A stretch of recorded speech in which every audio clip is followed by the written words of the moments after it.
जय हिंद एवरीवन, कैसे आप सब। मुझे उम्मीद है कि आप लोग बढ़िया होंगे, मस्त होंगे, स्वस्थ होंगे। तो साथियों, आज के वीडियो में हम लोग पढ़ेंगे लिमिट पार्ट 1, जिसमें समझेंगे कि लिमिट होता क्या है। साथियों, जैसे कि आप देख रहे हैं व्हाइट बोर्ड पे लिखा हुआ है कहानी पड़ोसियों की, तो आपके दिमाग में यह चल रहा होगा कि यह किसके घर के पड़ोसियों की कहानी है या किसके घर के पड़ोसियों की कहानी है। साथियों, ये न मेरे न आपके, या केवल और केवल रियल नंबर के घर के पड़ोसियों की कहानी है और इन्हीं पड़ोसियों को हम लोग को समझना है। ठीक है, तभी हम लोग लिमिट को समझ पाएंगे। पड़ोसियों को समझ गए मतलब लिमिट समझ गए। ठीक है, तो आइए हम लोग समझते हैं आपका लिमिट को। जैसे किसी रियल नंबर लाइन पे कुछ नंबर्स को लेते हैं, यहाँ होता है प्लस इन्फिनेटिव, यहाँ होता है माइनस इन्फिनेटिव। ठीक है, यहाँ कहीं 1 पॉजिटिव में 1 2 3 -1 -2 -3। ठीक है, अब हमको इन्हीं नंबर लाइन का, ये जो रियल नंबर इस लाइन पे दिए हुए हैं, इन्हीं का पड़ोसी बताना है। और हाँ, प्रत्येक रियल नंबर के केवल और केवल 2 पड़ोसी होते हैं। प्रत्येक रियल नंबर के केवल और केवल 2 पड़ोसी होते हैं। तो सबसे पहले हम लोग समझेंगे कि x = 1 के कुल कितने पड़ोसी होते हैं। x = 1 के कुल कितने पड़ोसी होते हैं, तो मैं आपको पहले बता दूं कि प्रत्येक रियल नंबर के 2 पड़ोसी होते हैं। पहले पड़ोसी को राइट नेबर एंड सेकेंड पड़ोसी को लेफ्ट नेबर कहते हैं। ठीक है, तो आइए समझते हैं x = 1 के कुल कितने पड़ोसी हैं। ठीक है, तो x = 1 के और जैसे कि आपको पता है कि पड़ोसी घर के आसपास के ही होते हैं, पड़ोसी घर के आसपास के ही होते हैं, वैसे ही 1 के कहीं राइट नेबर यहाँ पे होगा और लेफ्ट नेबर कहीं यहाँ पर होगा। ठीक है, तो x = 1 के राइट नेबर को 1+ से डिनोट किया जाता है और लेफ्ट नेबर को 1 नेगेटिव से डिनोट किया जाता है। इसी को हम लोग क्या बोलते हैं, राइट नेबर ऑफ x = 1, और इसको क्या बोलते हैं, लेफ्ट नेबर ऑफ x = 1। ठीक है, मतलब कि देखिए x = 1 के कुल कितने पड़ोसी हुए, 2। x = 1 के कहीं यहाँ पर आपका राइट नेबर होगा और यहाँ कहीं लेफ्ट नेबर होगा। ठीक है, और इसी को राइट नेबर ऑफ x = 1 को 1 पॉजिटिव से डिनोट किया जाता है और लेफ्ट नेबर ऑफ x = 1 को 1 नेगेटिव से और राइट को 1 पॉजिटिव से। ठीक है, अब आपके दिमाग में यह चल रहा होगा कि सर ये बताइए कि x = -1 का आप राइट नेबर व लेफ्ट नेबर बता दीजिए। तो ठीक है, x = -1 का राइट नेबर कहीं यहाँ पर होगा, लेफ्ट नेबर कहीं यहाँ पर होगा। ठीक है, तो यहाँ पर x = -1 का राइट नेबर ऑफ x = -1। ठीक है, इसी को आपका -1 पॉजिटिव से डिनोट किया जाएगा राइट नेबर को। ठीक है, और लेफ्ट नेबर को यानी कि लेफ्ट नेबर ऑफ x = -1 को किससे, -1 नेगेटिव से। ठीक है, तो अब हमने यहाँ पे क्या क्या देखा, किसी भी रियल नंबर के 2 पड़ोसी बताएं। पहले पड़ोसी को राइट नेबर ऑफ x = 1, जिसको 1 पॉजिटिव से डिनोट किया जाता है, और लेफ्ट नेबर ऑफ x = 1 को 1 नेगेटिव से। तो आइए अब हम इसको किसी जनरल पॉइंट पे समझते हैं कि किसी जनरल पॉइंट पे इसका राइट नेबर व लेफ्ट नेबर क्या होता है। ठीक है, देखिए आगे।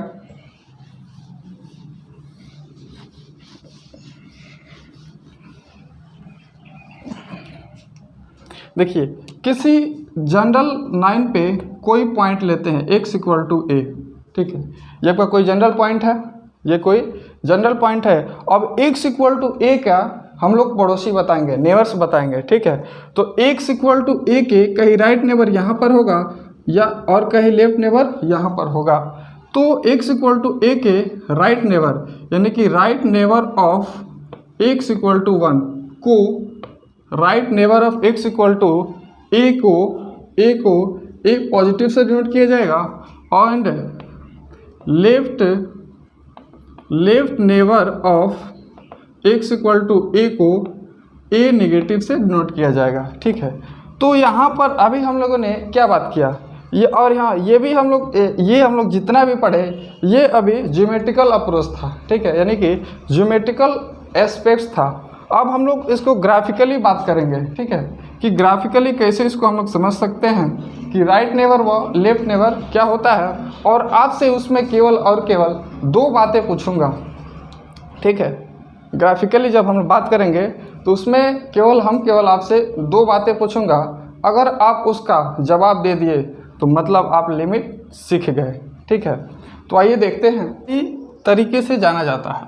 जैसे देखिए आपका ये एक्स एक्सिस है, समझ रहे हैं, ये वाला वाई एक्सिस है, ये तो आपका ओरिजिन होता ही है, और इस पर कोई function y equal to F X draw किया। ठीक है, और इस पर कोई function y equal to F X draw किया, और इस फंक्शन पे कोई बिंदु x इक्वल टू ए लिया। ठीक है, इस फंक्शन पे कोई बिंदु x इक्वल टू ए लिया। ठीक है, और इस बिंदु पे इसका राइट नेबर व लेफ्ट नेबर हम लोग बताएंगे।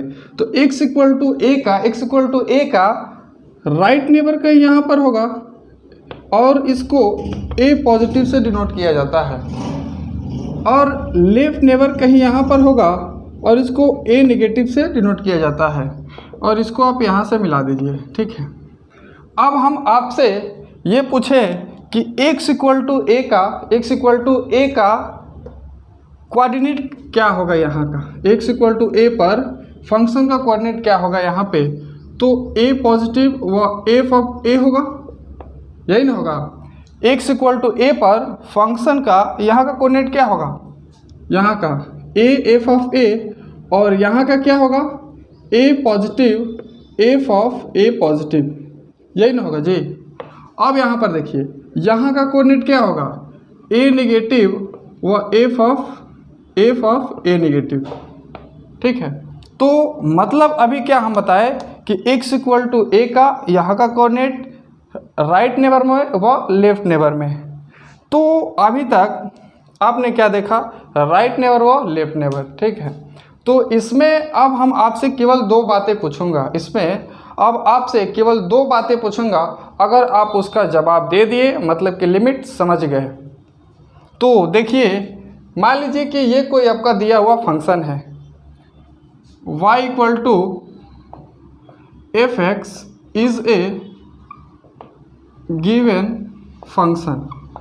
मान लिया कि y equal to F X कोई दिया गया फंक्शन है। अब इसमें आपसे दो बातें पूछूंगा, value of F X at X equal to A, value of F X at X equal to A, X equal to A पे फंक्शन का वैल्यू बताइए, और value of F X in the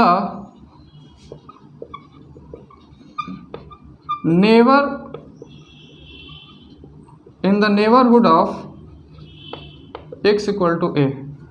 देखिए अभी हमने आपसे क्या क्या पूछा, value of F X at X equal to A, यानी कि एक्स इक्वल टू ए पर फंक्शन का value, and value of F X in the neighbourhood of X equal to A. और नेबरहुड में और एक बात दिमाग में आप बांध लीजिए कि जहाँ भी नेबर की बात होगी वहाँ पर हमेशा लेफ्ट नेबर व राइट नेबर की बात होगी।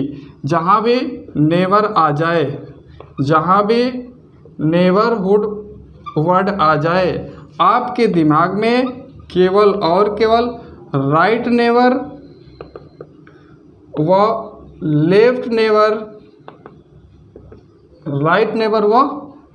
नेबर चलना चाहिए। जहाँ भी नेबर्स की बात आ जाए तो value of F X at X equal to A पे क्या होगा, एफ ऑफ ए।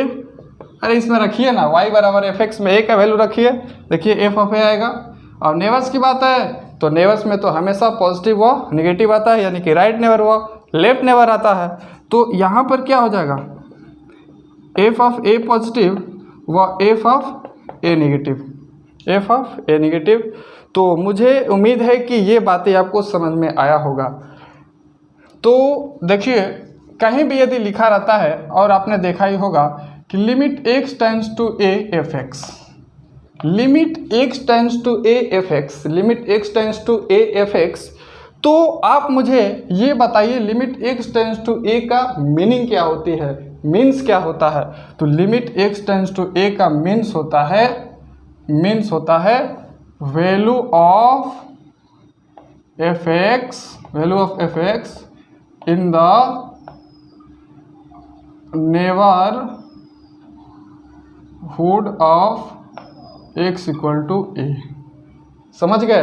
तो नेबर्स की बात आ गई, मतलब कि राइट नेबर व लेफ्ट नेबर, यानी कि a का वैल्यू या तो a से छोटा होगा या तो a से थोड़ा बड़ा होगा। मीन्स यही होता है limit x tends to a का। और यहाँ फंक्शन जो दिया है सो दिया ही है। तो अब यहाँ पर देखिए, तो यहाँ नेबर्स की बातें हो रही है, तो आपके दिमाग में यह क्या चल रहा है, या लिमिट चल रही है या कुछ और नहीं, ये रफली आप बोल सकते हैं, नोट्स में लिख सकते हैं रफली, ठीक है, रफली लिख सकते हैं कि limit is the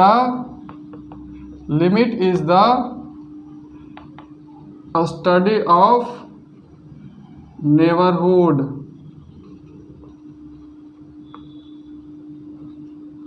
limit is the study of neighbourhood. मतलब क्या है, लिमिट पड़ोसियों की कहानी है और इन्हीं पड़ोसियों की कहानी को समझना है और लिमिट को समझना है। तो ये आपके अभी तक जो पढ़ रहे थे ये आपका ज्योमेट्रिकल अप्रोच था, ठीक है, ज्योमेट्रिकल एस्पेक्ट्स था। अब समझेंगे कि इसका अलजेब्राइक एस्पेक्ट्स क्या होती है। ठीक है, pause the video and note it down.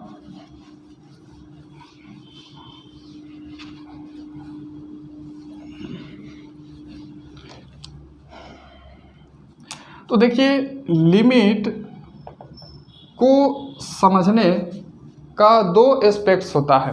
तो अभी मैं आपको ज्योमेट्रिकल अप्रोच बताया, ज्योमेट्रिकल एस्पेक्ट्स बताया। अब हम बताएंगे आपको क्या, अभी तक क्या पढ़ रहे थे, जियोमेट्रिकल एस्पेक्ट, ज्योमेट्रिकल एस्पेक्ट्स। ठीक है, अभी क्या बताए थे, ज्योमेट्रिकल एस्पेक्ट्स। अब बताएंगे अलजेब्राइक एस्पेक्ट। अब बताएंगे क्या, अभी तक तो ये चल रहा था, अब इसकी बारी है, अलजेब्राइक एस्पेक्ट्स क्या होता है बताएंगे। देखिए अलजेब्राइक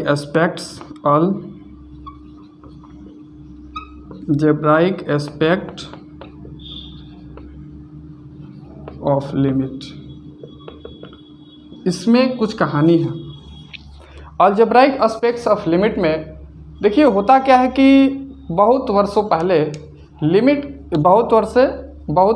पहले मैथ के कुछ मैथमेटिशियन ने बहुत सारे नंबर पे स्टडी किया और उन्होंने बहुत सारे नंबर को पाया और कुछ ऐसे नंबर्स भी पाए जिनका डायरेक्ट वैल्यू बताना इम्पॉसिबल था, बता ही नहीं सकते, उसके लिए सोच की ज़रूरत होगी, क्योंकि वह क्वेश्चन के अकॉर्डिंग अपना आंसर चेंज कर लेती हैं, इसीलिए उनको 7 अनडिटरमाइंड क्वांटिटीज़ या अनडिटरमिनेट क्वांटिटी कहते हैं। देखिए वो कौन कौन सी क्वांटिटीज़ होती हैं, वो होती हैं 0/0, infinity upon infinity, infinity minus infinity, 0 into infinity, infinity to the power 0, 0 to the power 0 और 1 टू द पावर इन्फिनिटी। ये 7 ऐसे क्वांटिटी होती हैं जिनका डायरेक्ट वैल्यू बताना इम्पॉसिबल है, क्योंकि ये चालाक क्वांटिटीज़ होती हैं, क्वेश्चन के अकॉर्डिंग अपना आंसर चेंज कर लेती है, इसीलिए आपको समझना है। अभी फ़िलहाल में क्लास 11th स्टैंडर्ड में, अभी केवल क्लास 11th स्टैंडर्ड में, क्लास 11th स्टैंडर्ड में इन्हीं पर क्वेश्चंस करेंगे। अभी क्लास 11th स्टैंडर्ड में इन्हीं पर क्वेश्चन करेंगे। इन पर सेपरेट किया जाता है क्वेश्चन और इन पर भी सेपरेट, और ये दोनों को क्लास 12th स्टैंडर्ड में पढ़ेंगे, यानी कि क्लास 12th में पढ़ेंगे। अभी फ़िलहाल में हम लोग इन्हीं का स्टडी करेंगे। ठीक है, तो इनको हम लोग को क्या कहते हैं? 7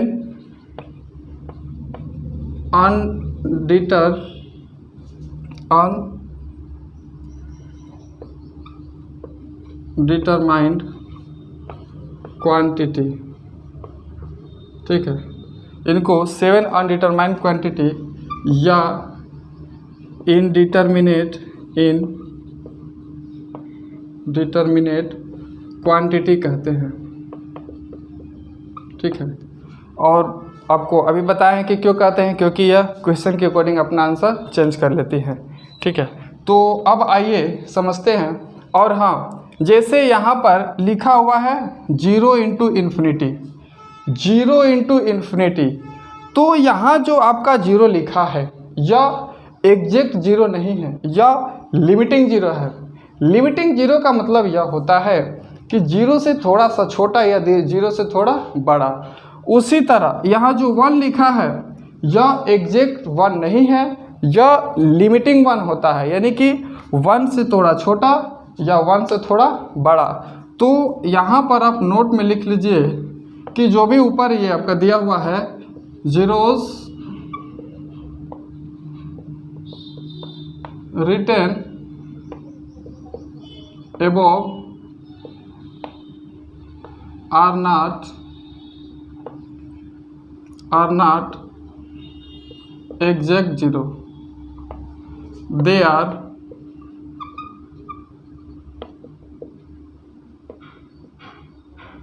लिमिटिंग 0। बात समझ में आई कि यहाँ भी जो आपका 0 दिख रहा है यह एग्जैक्ट 0 नहीं होता है, और यहाँ भी जो 1 दिख रहा है यह एग्जैक्ट 1 नहीं होता है, यह लिमिटिंग 1 होता है। लिमिटिंग 1 अभी बताया है कि लिमिटिंग 1 होता क्या है। लिमिटिंग 1 का मतलब होता है कि 1 से थोड़ा छोटा या 1 से थोड़ा बड़ा। तो आइए इससे रिलेटेड कुछ क्वेश्चंस करते हैं। जैसे आपका दिया रहेगा क्वेश्चन, देखिए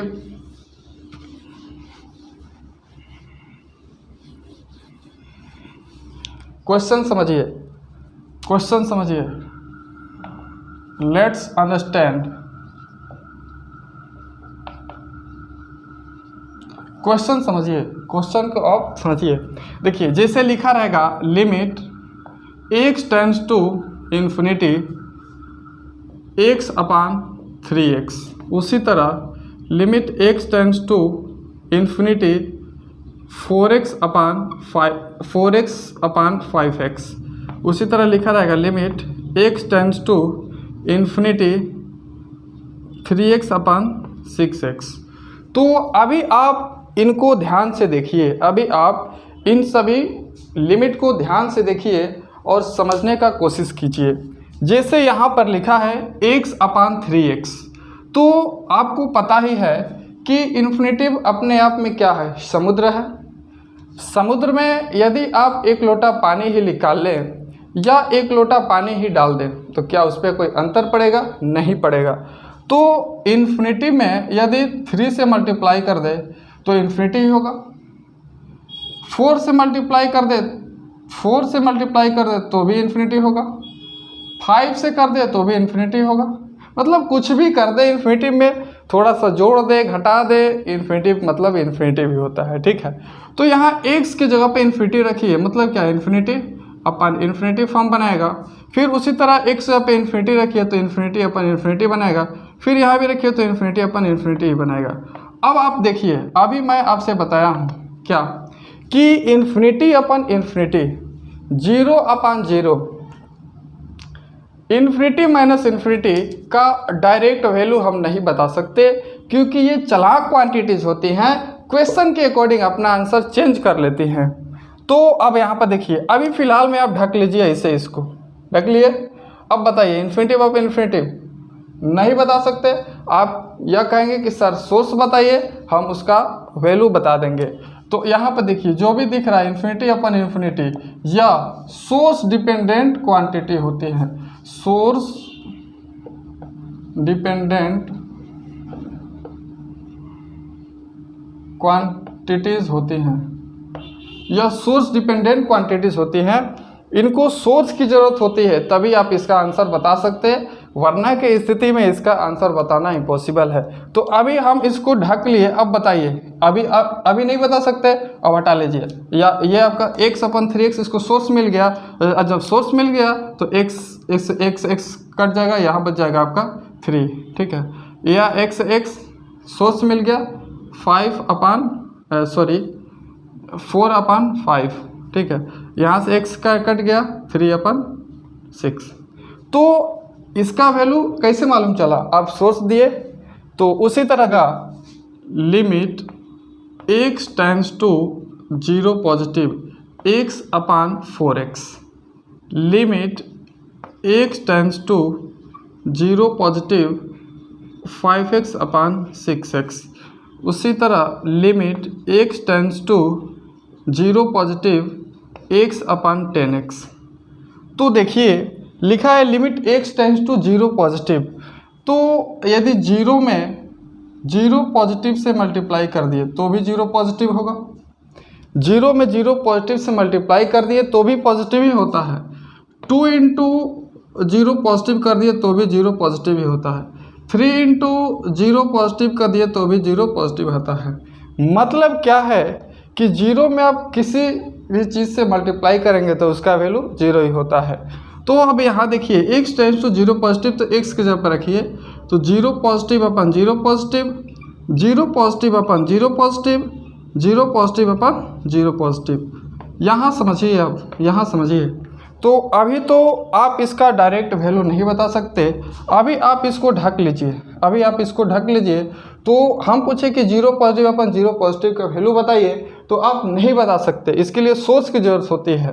तो अभी मैंने बताया था कि यह सोर्स डिपेंडेंट क्वांटिटीज़ होती है 0/0, इन्फिनिटी/इन्फिनिटी, इन्फिनिटी माइनस इन्फिनिटी। तो अभी तो नहीं बता सकते, लेकिन इसको सोर्स मिल गया क्या, x/4x, तो ये x ख़त्म 1/4, इसका वैल्यू होगा x से x ख़त्म 5/6 होगा, x से x ख़त्म 1/10 होगा। तो अभी 0 पॉजिटिव/0 पॉजिटिव था, इसको सोर्स मिल गया x/10x, x ख़त्म हो गया, यानी कि 1/10 इसका वैल्यू हो गया। तो यहाँ देखिए 0/0 का 4 पॉसिबिलिटीज़ होती हैं, 0/0 का 4 पॉसिबिलिटीज़ होती हैं। जैसे पहला 0 पॉजिटिव/0 पॉजिटिव, 0 नेगेटिव/0 नेगेटिव, 0 पॉजिटिव/0 नेगेटिव, 0 नेगेटिव/0 पॉजिटिव। मतलब क्या है कि 0/0 को ये 4 पॉसिबिलिटीज़ होती हैं। कितनी पॉसिबिलिटीज़? 4 पॉसिबिलिटीज़ होती हैं, ठीक है। यानी कि 0/0 पॉजिटिव का 0/0 का ये 4 पॉसिबिलिटीज़ होती हैं, इसीलिए इनका डायरेक्ट वैल्यू नहीं बता सकते हम, ठीक है। तो आइए अब इन्फिनिटी पर कुछ डिस्कशन करते हैं। जैसे देखिए इन्फिनिटी पे डिस्कस अबाउट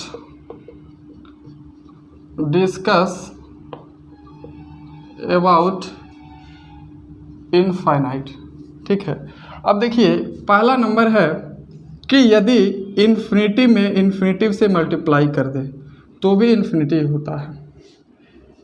सेकेंड होता है कि यदि इन्फिनिटी में यदि इन्फिनिटी इंटू इन्फिनिटी तो हो गया, यदि इन्फिनिटी में से इन्फिनिटी घटाए तो भी आपका इन्फिनिटी ही होता है, इन्फिनिटी में से इन्फिनिटी घटाए तो भी इन्फिनिटी होता है।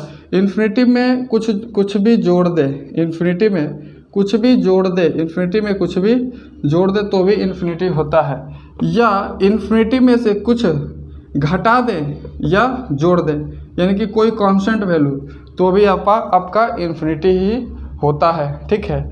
या आपका कांस्टेंट अपन इन्फिनिटिव, कांस्टेंट बटा इन्फिनिटिव क्या होता है आपका 0, कांस्टेंट अपन इन्फिनिटिव 0 होता है, ठीक है। यदि देखिए आपका किसी कांस्टेंट में इन्फिनिटी से मल्टीप्लाई कर दे, किसी कांस्टेंट में इन्फिनिटी से मल्टीप्लाई कर दे, किसी कांस्टेंट में इन्फिनिटी से मल्टीप्लाई कर दे, तो यह इन्फिनिटी तब होगा जब c का वैल्यू यानी कांस्टेंट का वैल्यू 1 से 0 से बड़ा होगा, ठीक है। ये 0 से बड़ा होगा। c इंटू इन्फिनिटिव, ठीक है, c इंटू यानी कांस्टेंट इंटू इन्फिनिटिव, ये आपका कांस्टेंट इंटू इन्फिनिटी, ये 0 तब होगा जब कांस्टेंट का वैल्यू 0 के बराबर होगा, जब कांस्टेंट का वैल्यू 0 के बराबर होगा। अब यहाँ पे देखिए c इंटू इन्फिनिटी, ये माइनस इन्फिनिटी तब होगा जब कांस्टेंट का वैल्यू 0 से छोटा होगा, जब कांस्टेंट का वैल्यू 0 से छोटा होगा। तो ये इन्फिनिटी के बारे में था। अब आइए कुछ इससे रिलेटेड कुछ क्वेश्चन करते हैं। जैसे आपका कहीं भी दिया रहेगा limit x tends to 2x² -4 upon x - 2, ठीक है। उसी तरह यदि दिया रहेगा limit x tends to -1 x³ -1 upon x² -1, ठीक है। तो ये दो क्वेश्चन को कैसे करेंगे, सबसे पहले आप समझिए यहाँ पे लिखा है लिमिट x टेंड्स टू 2, तो इसमें सबसे पहले पुट करेंगे इस फंक्शन में, ठीक है। तो x के जगह पे 2 पुट करेंगे तो 4 - 4 0 होगा। फिर यहाँ पे देखिए 2 - 2 0 होगा, यानी कि ये 0/0 फॉर्म बना रहा है, ठीक है। उसी तरह यहाँ पे x टेंड्स टू -1, तो x के जगह पे -1 आप पुट करिए तो कितना हो जाएगा 1 - 1 0 अपान फिर यहाँ 0, ये कौन सा फॉर्म बना रहा है 0/0 फॉर्म। तो करेंगे क्या कि इसका सबसे पहले हम लोग फैक्टर करेंगे, इसका फैक्टर करेंगे तो कितना हो जाएगा x - 2 और x + 2, नीचे क्या हो जाएगा x - 2, तो x - 2 खत्म, यहाँ हो जाएगा x + 2 बचा, तो 2 + 2 कितना हो जाएगा 4।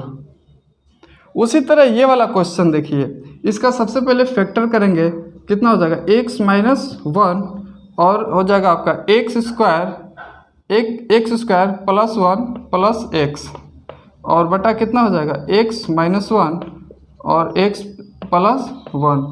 तो ये वाला माइनस वाला तो माइनस खत्म हो जाएगा। अब x के जगह पे -1 आप पुट करिए तो ये आपका 1 1 1 कितना हो जाएगा 1 + 1 और बटे -2 यहाँ पे रखिए इसमें, तो कितना हो जाएगा -3/2, ठीक है। तो ये आपने देखा कि इसको कैसे किया जा रहा है, ठीक है। उसी तरह यदि जैसे कि आप बहुत जगह देखे होंगे कि लिखा रहता है कि x = 2 और x टेंड्स टू 2, तो आपके दिमाग में यह चल रहा होगा कि ये दोनों एक ही चीज़ होती हैं, ये दोनों एक ही चीज़ होती है। नहीं, ये दोनों अलग अलग चीज़ होती हैं। देखिए होता क्या है, x = 2 is not same as x tends to 2, यानी कि x = 2 इज नॉट, मतलब कि यह सेम नहीं होता है किसके x टेंड्स टू 2 के। इसका मतलब क्या होता है कि x टेंड्स टू 2 का मतलब होता है 2 से थोड़ा छोटा या 2 से थोड़ा बड़ा, ठीक है। तो इसका मतलब क्या होता है कि x टेंड्स टू यानी x = 2+ यानी कि 2 से थोड़ा बड़ा और x नेगेटिव यानी कि 2 नेगेटिव यानी कि 2 से थोड़ा छोटा।